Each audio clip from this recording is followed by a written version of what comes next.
Tommy Morrison was able to fight in professional boxing for 7 years while having HIV. Okay, so we know the hot topic in both boxing and MMA today is PED use. But I've always wondered if high-profile fighters were able to get out of the testing, not only for PEDs, but for HIV, hepatitis B, and hepatitis C.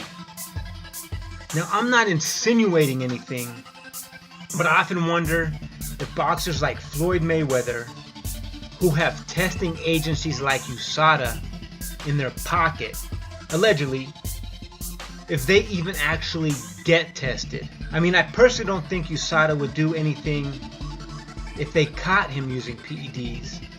Or, as we have been told, there most likely is a contract between USADA and the fighters, like Floyd Mayweather, which allows the boxer to get a TUE or take another test if they piss hot, so to speak.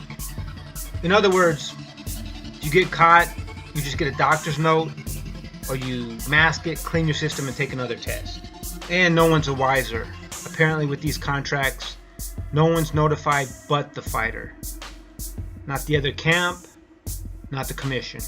Now I know because the cost of taking these tests, many agencies, such as the Nevada State Athletic Commission, allowed these anti-doping agencies to provide the blood work, to test the blood, then report back to the commission.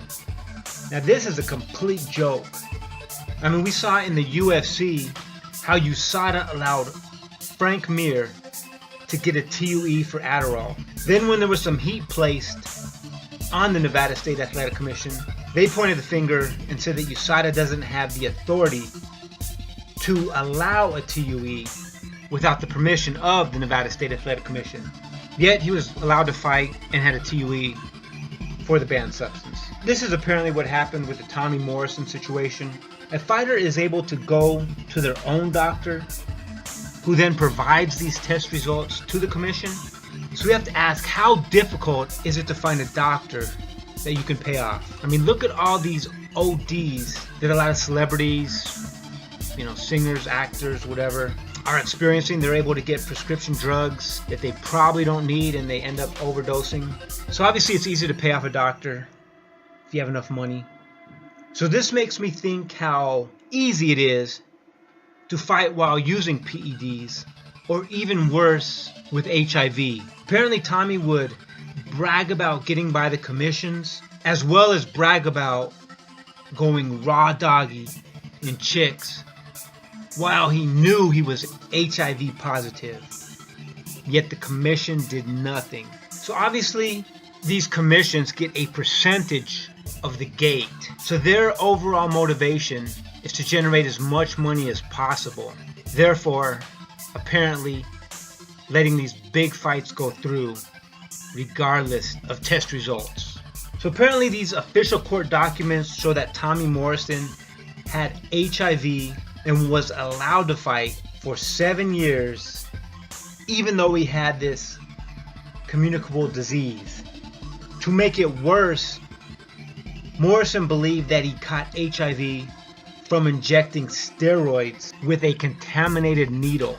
So this proves that he was not only using PEDs, he also had HIV and was still allowed to fight, and the commission did nothing. Now the commission started testing for HIV in 1988, so there was a procedure in place. It was just that Tommy was able to bypass these various commissions. Anyway, this is just a quick video. I'm sure people won't be too interested. To me, it just shows that there's obviously a way to pay off the system. I don't trust these commissions. Like we've been saying, there needs to be a trustworthy organization to oversee all this. We've seen it in boxing and now MMA, where supposedly test results aren't disclosed, or when a fighter tests positive, mysteriously the results don't come back till after the fight and everyone can generate their money. So Probably not of interest to many, but I thought it was pretty interesting. You guys have a good day.